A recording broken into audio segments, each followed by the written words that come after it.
Jai Hind everyone. Welcome to class of economics.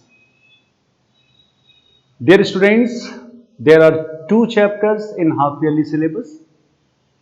One chapter is the story of village Palampur and another chapter is people as resource. I have already completed the chapter people as resource and from last period I am revising this chapter. So in last period, in this chapter, the chapter is people as resource.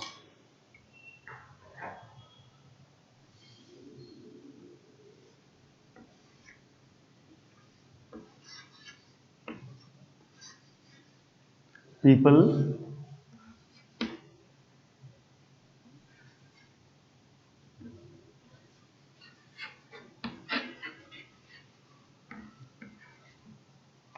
people as resource.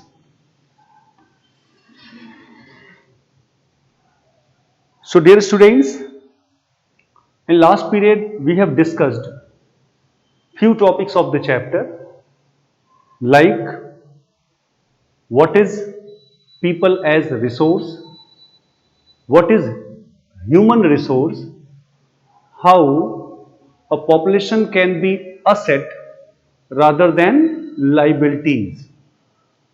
We discussed that investment in terms of education, health and training or skill can make a population asset rather than liability.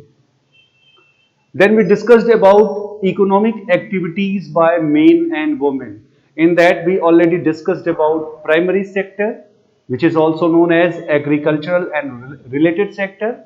Then we discussed secondary sector, which is also known as industrial sector. And lastly or finally we discussed about tertiary sector, which is also known as service sector. So dear students, today mainly we will discuss about quality of population. On which factor quality of population depends, and then we will discuss about unemployment and its type. So let's start this chapter with quality of population. I hope everyone is having book. So please come to this chapter and listen to me carefully and be attentive for next 30 minutes. So dear students, now we are talking about quality of population. So the quality of population, ये जो population की quality है, वो कुछ चीजों पे dependent होता है. That is the literacy rate, health of a person indicated by life expectancy and skill formation acquired by the people of the country. यही डिटर्मिनेंट्स हैं जिस पर पॉपुलेशन की क्वालिटी डिपेंड करती है. किस पे? Literacy rate, health of a person और skill formation acquired by the people. So the quality of the population ultimately decides the growth rate of the country. Population की क्वालिटी कैसी है वही डिसाइड करता है कि उस कंट्री का ग्रोथ रेट कैसा होगा. Literate and healthy population are an asset. अगर किसी देश में वहां की पॉपुलेशन लिटरेट है, वहां की पॉपुलेशन हेल्दी है, तो ये उस कंट्री के लिए एक असेट है. तो पहले हम लोग बात करते हैं education.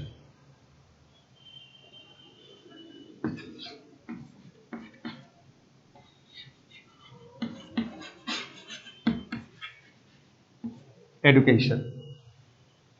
So in education dear student, मैंने सकल की कहानी लास्ट पीरियड में सुनाई थी. Sakal's education in the initial years of his life bore him the fruits in the later years in terms of a good job and salary. सकल का जो education था, जो कि इनिशियल ईयर में उसने लिया, उसका फायदा ये हुआ कि फ्यूचर में बाद में उसको अच्छी जॉब मिली और बेहतर सैलरी मिली. तो हम ये we can say that education was an important input for the growth of सकल। हम कह सकते हैं ना कि सकल के लाइफ का जो इंपॉर्टेंट ग्रोथ होना था वो किसकी वजह से हुआ? That was education. It open new horizon for him, नए रास्ते खोल दिए उसके लिए। Provided new aspiration and developed values of life, and not only for सकल, dear students, not only for Sakal, education contributes towards the growth of the society also. ये जो education है ये सोसाइटी का भी ग्रोथ कराता है, ये नेशनल इनकम को एनहेंस करता है, कल्चरल रिचनेस को बढ़ाता है, increase the efficiency of the governance. It means if the population of any country is educated, then it enhances the national income, cultural richness, and increase the efficiency of the governance. There is a provision made for providing universal access, retention, and quality in elementary education with a special emphasis on girls. बहुत सारे major लिए गए जिसमें universal access, retention and quality in elementary education इसकी बात की गई, और स्पेशली जो है जो मेन फोकस किया गया वो गर्ल्स पे किया गया. There is also an establishment of pace setting of schools like Navodaya Vidyalaya. हर डिस्ट्रिक्ट में नवोदया विद्यालय जैसे स्कूल खोले गए, वोकेशनल स्ट्रीम्स डेवलप किए गए to equip large number of high school students with occupations related knowledge and skills. Occupations से related knowledge और skill दिए जाने लगे. गवर्नमेंट ने जो उनका प्लान था 5 ईयर प्लान जो होता है उसमें उन्होंने जो एजुकेशन पे जो एक्सपेंस था उसको 151 करोड़ से बढ़ाकर जो कि फर्स्ट प्लान में था उसको 3766.9 करोड़ कर दिया 11th प्लान में. यहां तक कि जो एक्सपेंडिचर था on education as a percentage of GDP rose from, पहले ये 0.64% था पूरे जीडीपी का 51-52 में, it rose to 3.0% in 2015 and 16. है ना. तो government is working a lot, government बहुत सारा कुछ कर रही है जिससे उसकी पूरी पॉपुलेशन ज्यादा से ज्यादा एजुकेटेड हो जाए. अगर इंडिया जिस दिन 100% लिटरेट कंट्री हो गया उस दिन India will be a developed country. ठीक है. Okay. After that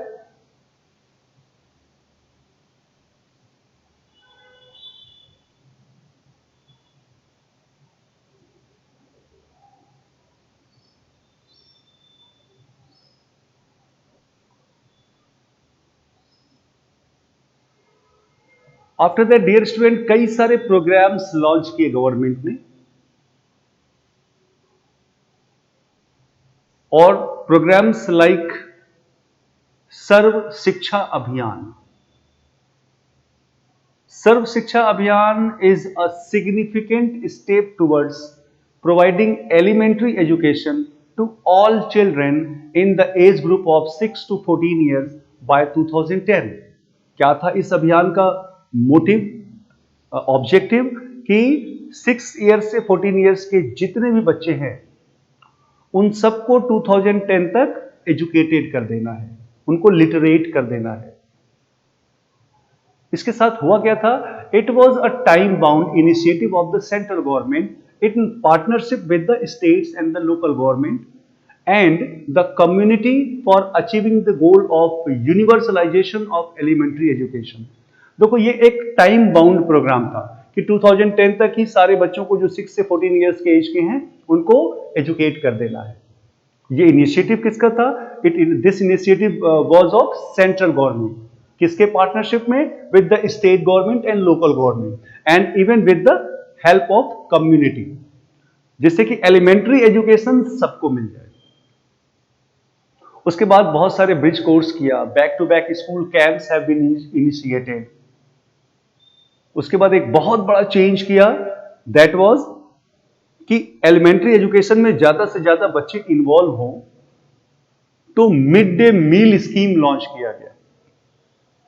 mid day मील जिसमें अब स्टूडेंट्स को स्कूल में ही भोजन मिल जाता था.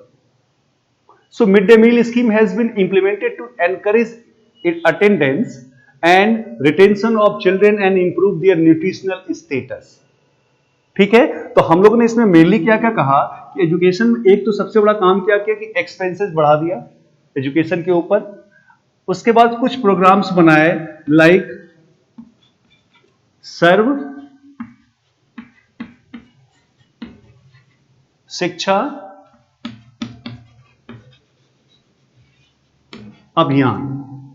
ठीक है, 6 से 14 ईयर्स के एज के सारे बच्चों को एलिमेंट्री एजुकेशन देना. फिर बैक टू स्कूल कैंप,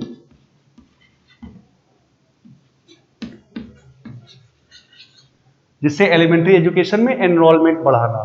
फिर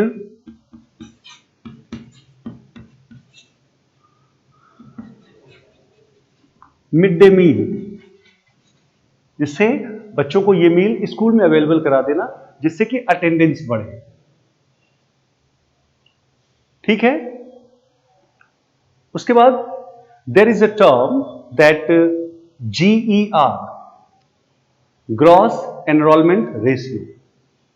it is the ratio of total enrolment in primary, secondary and higher education proportion to all children in same age group. ठीक है, उसके बाद मैं आपको एक टेबल दिखाता हूं. I am going to show you a table, so just wait and सी.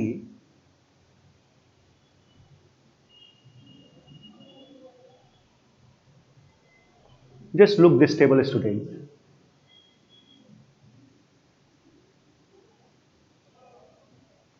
ठीक है ना, आप देखिए number of institutions of higher education, enrolment and faculty है ना. Look, in 1950-51 number of colleges were 750, universities were 30, students were 2,63,000 and the teachers were 24,000. Now just compare it to 2015 and 16. Now there are 41,435 schools and colleges, 753 universities, and just see the number of students and number of teachers. So this is the initiative of government. ये government ने initiative लिया कि लगातार वो school और colleges की संख्या बढ़ाया गया, यूनिवर्सिटीज की संख्या बढ़ाया, स्टूडेंट्स भी बढ़े और टीचर्स भी बढ़े. ये सारा कैसे हुआ? जब गवर्नमेंट ने अपने लोगों को लिटरेट करने का सोचा, एजुकेट करने का सोचा और बहुत सारे इनिशिएटिव लिए. उसका फायदा हुआ कि धीरे धीरे जो है number of colleges, universities, students and teachers वो बढ़ते चले गए. ओके, आफ्टर दैट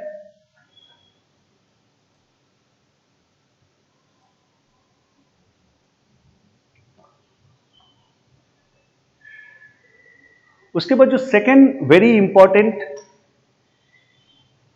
पहला तो एजुकेशन, मैंने कहा था ना quality of population depends on education. इसके बाद जो दूसरा बहुत इंपॉर्टेंट टर्म था दैट वाज हेल्थ.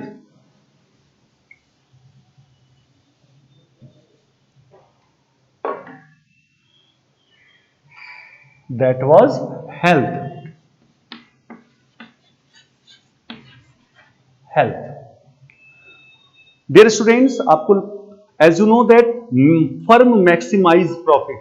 कोई भी कंपनी हो, कोई भी फर्म हो, वो क्या चाहती है? वो चाहती है कि उसका प्रॉफिट ज्यादा से ज्यादा हो. So do you think any firm would be induced to employ people who might not work efficiently as healthy workers because of ill health? क्या कोई भी फर्म ऐसे किसी आदमी को एम्प्लॉय करेगी, उसको अपने यहां एम्प्लॉयमेंट पे रखेगी अगर वो पीपल हेल्दी नहीं है, वो अपना काम एफिशिएंटली नहीं कर सकता? Definitely not. So the health of a person helps him to realise his or her potential and the ability to fight illness. Health क्या है? किसी पर्सन का वो रियलाइज करता है कि उसका पोटेंशियल क्या है और इलनेस से वो कितना फाइट कर सकता है. He or she will not be able to maximize his or her output to the overall growth of the organization. अगर वो अनहेल्दी है तो वो ऑर्गेनाइजेशन के ओवरऑल ग्रोथ में अपना जो है शेयर नहीं दे पाएगा, कंट्रीब्यूशन नहीं दे पाएगा। Indeed, health is an indispensable basis for realizing one's well-being. कोई कितना अच्छा कर सकता है, that also depends upon the health. Like education. अगर आप हेल्दी हैं तो आपका आउटपुट ज्यादा होगा, आप वर्क एफिशिएंटली कर पाएंगे, और अगर आप अनहेल्दी हैं तो आप वर्क उस कंडीशन में नहीं कर पाएंगे। तो the health status of the population, जैसे एजुकेशन की बात किया वैसे ही the health status of the population has been the priority of the country. क्योंकि कंट्री के लोग हेल्दी रहेंगे तो वो ज्यादा अर्न करेंगे, और अगर वो ज्यादा अर्न करेंगे then they will add to the national income of the country and then country will grow. Even जो हमारा नेशनल पॉलिसी है that also aims at improving the accessibility of health care, family welfare and nutritional service with a special focus on the underprivileged segment of the population. Over the last 5 decades, पिछले 50 साल से India has built a vast health infrastructure and has also developed the manpower required at primary, secondary and tertiary sector in government as well as in the private sector. एक vast health infrastructure Indian government ने बना दिया, बहुत सारे changes किए, बहुत सारे hospitals बनाए, लाइक दैट। तो मैं आपको एक again I am going to show you a table कि किस तरह से हेल्थ फैसिलिटीज के लिए गवर्नमेंट ने हॉस्पिटल्स की संख्या बढ़ाई। So just see one, actually it is given in your book.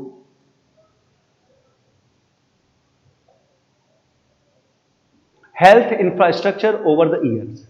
देखिए 2013 में क्या कंडीशन थी, एससी, पीएससी, सीएससी। ये एससी, पीएससी, सीएससी क्या है वो देख लो। SC sub centre, PSC primary health centre और सीएससी कम्युनिटी हेल्थ सेंटर। क्या कंडीशन थी 2013 में? 1,81,139। 2014 में ये 1,82,709 हो गया, और 15 में 1,84,359। डिस्पेंसरीज एंड हॉस्पिटल्स देख लो, 29,274, फिर वो 29,715 हो गया, फिर 29,957 हो गया। इसी तरह से गवर्नमेंट हॉस्पिटल्स में जो बेड्स की संख्या है वो बहुत तेजी से बढ़ी। जो एलोपैथी डॉक्टर्स हैं उनकी संख्या बहुत तेजी से बढ़ी। नर्सिंग पर्सनल्स हैं उनकी संख्या देखो बहुत तेजी से बढ़ी। So government is spending a lot, है ना। आप इसके हिसाब से देख सकते हैं कि लगातार ये जो इंफ्रास्ट्रक्चर है हेल्थ के लिए, हेल्थ फैसिलिटीज देने के लिए अपने पॉपुलेशन को, वो लगातार गवर्नमेंट बढ़ा रही है, उस पर अपना खर्च बढ़ा रही है।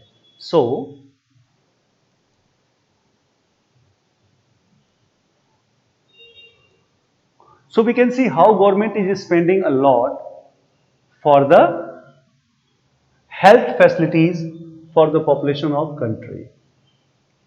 There are many places in India which do not have even the basic facilities. अब बड़ा प्रॉब्लम क्या है कि there are only 381 medical colleges.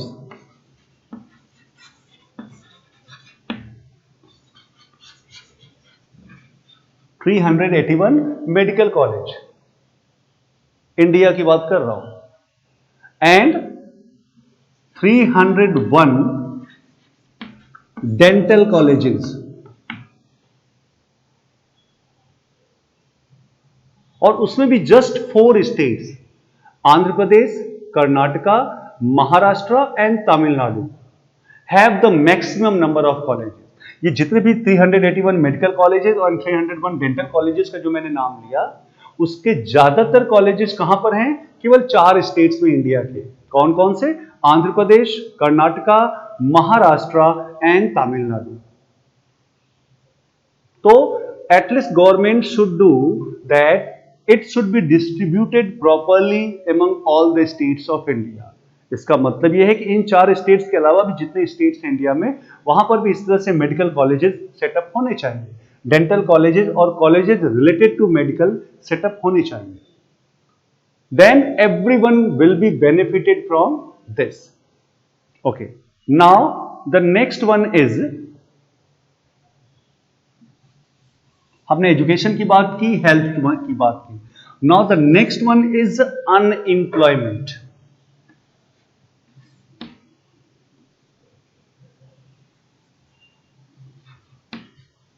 Unemployment.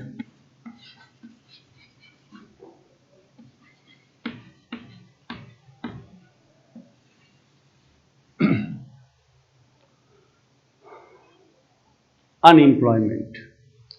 So dear students, unemployment is said to exist when people who are willing to work at the going wages cannot find jobs. ये अपने दिमाग में बिल्कुल क्लियर कर लो. अनएम्प्लॉयमेंट क्या है? Unemployment is when people are willing to do work. लोग काम करना चाहते हैं एट प्रिवेलिंग वेजेस, जो भी वेजेस अब गवर्नमेंट ने तय किया है उस पर काम करना चाहते हैं, but not getting job, then that will be unemployment. इसका क्या मतलब है? इसका यह मतलब भी है कि जो लोग काम नहीं करना चाहते, and if they are not getting job, definitely अगर काम नहीं करना चाहते तो they will not get the job, वो अनएम्प्लॉयमेंट में नहीं आएगा. Clear? Like suppose your mother is not interested in doing work outside, अगर वो बाहर का कोई इकोनॉमिकल काम नहीं करना चाहती तो that will not come under unemployment. Just make it sure that if people are willing to do the work at prevailing wages and not getting any job will be termed as unemployment. ठीक है? एक चीज और जानना है about workforce population या working population.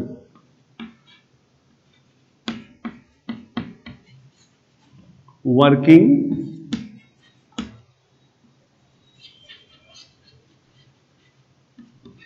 क्या है वर्किंग पॉपुलेशन? तो द एज ग्रुप ऑफ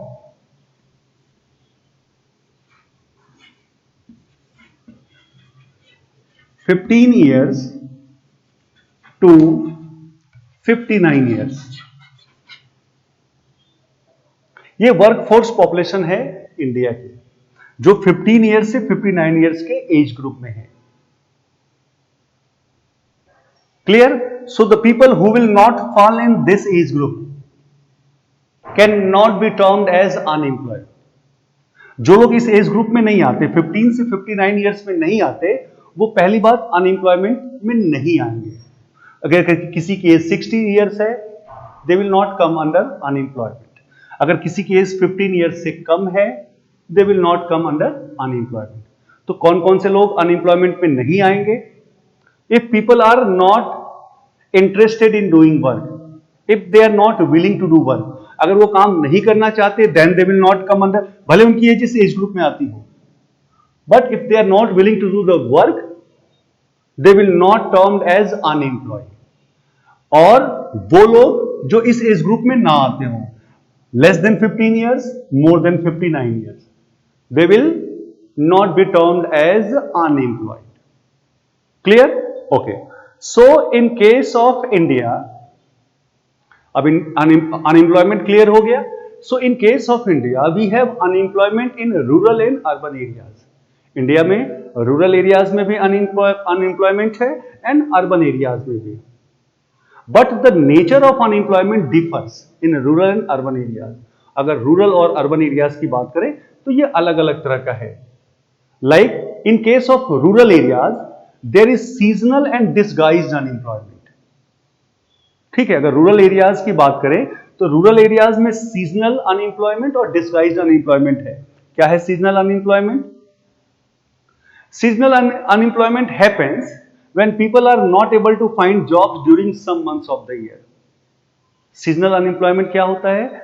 जब लोगों को साल के कुछ महीनों में काम नहीं मिलता, खासतौर से जो लोग एग्रीकल्चर पे डिपेंडेंट हैं, they usually face such type of problem.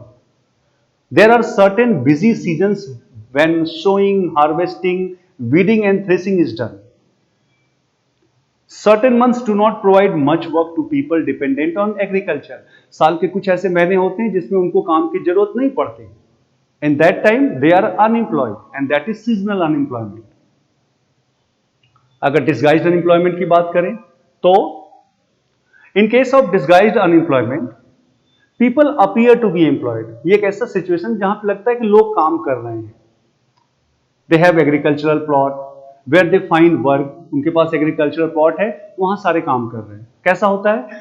Suppose वो कोई फैमिली है ना? If there is one family of 5 members and they have a small plot of land and all are working in that land.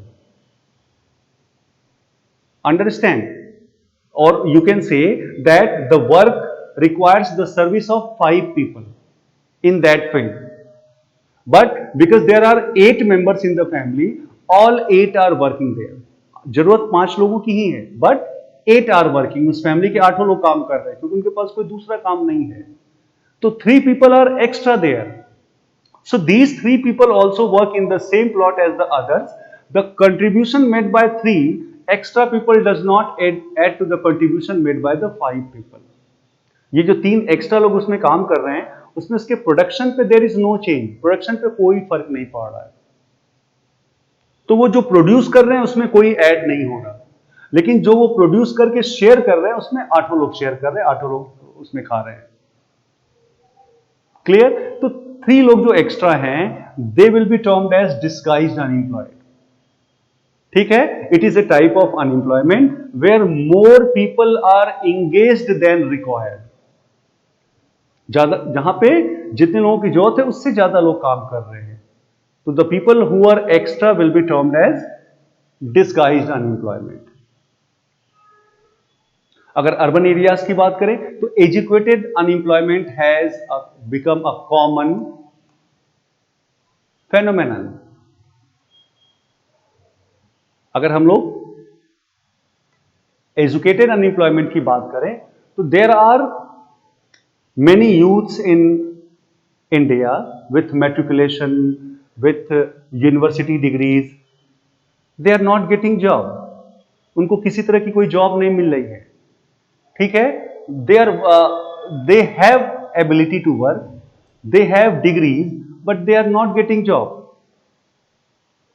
A study showed that unemployment of graduate and postgraduate has increased faster than among the matriculates. एक study ये दिखाता है India में कि जो graduate और post graduate लोग हैं उसमें अनएम्प्लॉयमेंट तेजी से बढ़ रहा है अगर उसको कंपेयर करें जिन लोगों ने मैट्रिकुलेशन किया हुआ है. तो एक paradoxical manpower is created. It is a situation, a paradoxical manpower situation is witnessed as surplus of manpower in certain categories coexist with shortage of manpower in others. So there is unemployment among the technically qualified person on one hand, while there is a dearth of technical skills required for economic growth. Economic growth के लिए बहुत सारा technical skills की जरूरत पड़ती है किसी भी कंट्री को. लेकिन साथ ही साथ ये भी है कि बहुत सारे टेक्निकली क्वालिफाइड लोग हैं इंडिया में जिनके पास जॉब नहीं है. ठीक है ना? तो जो अगर किसी कंट्री में अनएम्प्लॉयमेंट है तो it leads to wastage of manpower. जो मैन पावर रिसोर्स है उसका वेस्टेज हो रहा है. जो लोग कंट्री के लिए असेट होने चाहिए, people who are an asset for the economy turn into a liability, वो एक लायबिलिटी बन जाते हैं. And there is a feeling of hopelessness and despair among youth. People do not have enough money to support their family. Inability of educated people who are willing to work to find gainful employment implies a great social waste. ठीक है ना? Unemployment economic overload बढ़ा देता है. Unemployment जो है has detrimental impact on the overall growth of an economy. एक economy के पे ओवरऑल ग्रोथ पे एक इंपैक्ट डालता है unemployment. So government has to work a lot to make its people employed. So dear students, That's all for this chapter. I have already revised this chapter properly. So it is my humble request to you people, please read all the topics carefully. And because two chapters are coming in half yearly exam, from next period, I will start revision of the first chapter, that is the story of village Palampur. Till then, you please keep reading of the chapters. Please frame questions from the chapter and ask from me. So that's all for today, dear students. Thank you and have a nice day.